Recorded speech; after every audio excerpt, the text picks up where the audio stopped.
लक्ष्मणपूर्वजं रघुवरं सीतापतिं सुन्दरं काकुत्स्थं करुणार्णवं गुणनिधिं विप्रप्रियं धार्मिकं राजेन्द्रं सत्यसंघं दशरथतनयं श्यामलं शान्तमूर्तिं वन्दे लोकाभिरामं रघुकुलतिलकं राघवं रावणारिं जेसकामनरसुनहि जगावहि सुख संपत्ति नाना विधि पावहि।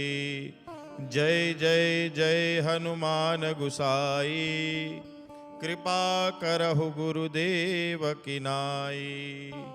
आप सभी के हृदय में विराजमान भगवान श्री राम को, श्री राम परिवार को मेरा सादर प्रणाम, दंडवत प्रणाम। मैं आचार्य नरेंद्र व्यास गुजरात भारत से और यहाँ पर मॉरिशस में वालिद प्रेत चित्रकूट से श्री गोस्वामी तुलसीदास शिव मंदिर से आप सभी का स्वागत करता हूँ। हमारा ये त्योहार जो है उसको बोलते हैं चैत्र नवरात्र। हमारे हिंदू धर्म का नव वर्ष जिसको हम उगाड़ी कहते हैं, और ये उगाड़ी शब्द जो है संस्कृत शब्द से आया है। अपभ्रंश होते होते वो शब्द युगाड़ी हो गया। इसका सही संस्कृत अर्थ है युगाब्द। युगाब्द यानी युग की शुरुआत। ये नवरात्र हमारे शास्त्रों में, हमारे पुराणों में 4 प्रकार के नवरात्र बताए गए। उसमें 2 नवरात्र हम मुख्य मानते हैं, बाकी 2 नवरात्र जो है कुछ कुछ लोग ही उसकी जो है जानकारी रखते हैं। इसमें ये चैत्र मास का जो नवरात्र है उसको वासंतिक नवरात्र कहते हैं। वासंतिक नवरात्र यानी वसंत ऋतु की खत्म होने का समय और ग्रीष्म ऋतु उनकी शुरुआत कहते हैं। तो वासंतिक नवरात्र जिसको हम चैत्र नवरात्र के नाम से जानते हैं, और दूसरा नवरात्र हम शारदीय नवरात्र जो आश्विन महीने में आता है, उस शारदीय नवरात्र को हम आश्विन महीने का जो नवरात्र है उसको शारदीय नवरात्र कहा जाता है। और भी 2 नवरात्र है जो नवरात्र माघ महीने में आता है, और उसके बाद एक चौथा नवरात्र जो है आषाढ़ महीने में आता है। तो कहते हैं कि शास्त्रों में लिखा है, पुराणों में लिखा है कि ये चैत्र नवरात्र जो है वहीं से युग की शुरुआत हुई है। हमारे सनातन धर्म में, हिंदू धर्म में 4 युग बताए गए हैं। उस 4 युग में सतयुग, त्रेता युग, द्वापर युग और कलयुग, ये 4 युग है। उस 4 युग के अंदर में चैत्र नवरात्र जो है उसकी प्रतिपदा से यानी पहली तिथि से युग की शुरुआत हुई थी। नवरात्र के 9 दिन होते हैं। इस 9 दिन के अंदर हम शक्ति की उपासना करते हैं, शक्ति की आराधना करते हैं। 9 शक्तियां हैं जिसको हम नवदुर्गा के नाम से जानते हैं।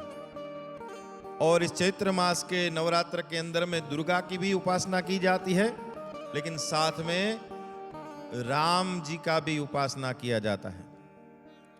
रामायण का पाठ अलग अलग मंदिरों में, अलग अलग जगह पर इस 9 दिनों के अंदर में राम जी के नवाहन पारायण किया जाता है। उस 9 दिन के अंदर में रामचरितमानस का गान किया जाता है, कथा प्रवचन आदि भगवान राम जी की उपासना की जाती है। हमारे शास्त्रों में, हमारे पुराणों में 9 का अंक भी बहुत शुभ बताया गया है। हमारे शरीर के अंदर में 9 छिद्र होते हैं। शास्त्र में लिखा है, गरुड़ पुराण में लिखा है कि जब किसी की व्यक्ति के शरीर में से प्राण निकलता है तो वो प्राण इस 9 छिद्रों में से ही निकलता है। तो हमारे शरीर में भी 9 छिद्र है। उसके बाद नवरात्रि के अंदर भी 9 दिन होते हैं और उस 9 दिन के अंदर में 9 शक्तियों की उपासना की जाती है। हमारे जीवन में उस शक्ति की वजह से सुख आए, समृद्धि आए, लक्ष्मी आए और हमारी दिन ब दिन प्रगति हो, इसलिए 9 दिनों के अंदर में हम शक्ति की उपासना करते हैं। लेकिन इस वासंतिक नवरात्र में यानी चैत्र नवरात्र में भगवान राम जी की उपासना भी बताई गई है। राम जी के रामायण का गान करते हैं। भगवान राम जो है मर्यादा पुरुषोत्तम है, तो रामायण का गान करते करते उनकी कथाओं को हम जीवन में उतारते हैं। उनके किए गए कार्यों को हम इस नवरात्र में समझते हैं और उनको जीवन में अनुसरण करने का प्रयास करते हैं। नवरात्रि ऐसा दिन है कि कहते हैं कि सतयुग की शुरुआत भी इसी नवरात्र के पहले दिन से हुई थी। इस 9 दिन के अंदर में जो शक्ति की उपासना है उसमें मां शैलपुत्री की पहले दिन उपासना की जाती है, दूसरे दिन ब्रह्मचारिणी की उपासना की जाती है, तीसरे दिन चंद्रघंटा की उपासना की जाती है, कुष्मांडा की उपासना जो है चौथे दिन की जाती है, 5वें दिन स्कंद माता की, 6ठे दिन कात्यायनी की उपासना की जाती है, 7वें दिन कालरात्रि महागौरी की उपासना 8वें दिन की जाती है और 9वें दिन जो है मां भगवती सिद्धिदात्री की उपासना की जाती है। इस प्रकार 9 दिन में इस 9 रूपों को हमारे शरीर के अंदर में मंत्रों के द्वारा, प्रार्थना के द्वारा, श्रद्धा के द्वारा, भक्ति के द्वारा उस शक्ति को हमारे शरीर के अंदर में स्थापित किया जाता है।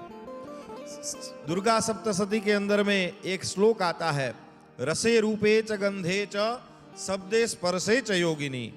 हम जो रस का भान करते हैं, जो कुछ खाते हैं, भोजन करते हैं, उसमें जो हमको रस होता है वो रस का भान कराने वाली मां भगवती है। रूप यानी हम किसी को देखते हैं तो देखने का जो हमारे आंखों से जो हमको अनुभव कराती है वो मां शक्ति है। गंध यानी सुगंध लेने भी जो शक्ति हमको जो सुगंध का अनुभव होता है उसका भी वो मां शक्ति ही हमको अनुभव कराती है। और हम जो बोलते हैं, हमारे मुंह से जो शब्द निकलता है वो भी शब्द निकालने के लिए जो शक्ति एक काम करती है उसको हम सरस्वती के नाम से जानते हैं, वो भी एक शक्ति है, मां दुर्गा है। और स्पर्श यानी कोई हमको छूता है तो स्पर्श का जो हमको अनुभव होता है वो भी हमारे शरीर के अंदर में रहने वाली एक शक्ति जो है वो शक्ति हमको अनुभव कराती है। तो इस 9 दिन के अंदर में मां भगवती की उपासना और साथ में भगवान राम जी की उपासना हम करते हैं। तो आइए हम इस नवरात्र के अंदर में मां भगवती की उपासना करें और उनकी आराधना करें और साथ में राम जी का भी स्मरण करें। आप सभी को नव वर्ष की हार्दिक शुभकामनाएं। मैं आचार्य नरेंद्र व्यास और हमारे साथ में जो गणेशा कासल ग्रुप है वो आपको सुंदर सुंदर भजन सुनाएंगे और आप सभी का जो है मनोरंजन करेंगे। साथ में भगवान का नाम भी आप सबसे आग्रह करते हैं कि आप भी साथ में भगवान का नाम लें। धन्यवाद, अस्तु और आप सभी को नव वर्ष की शुभकामना।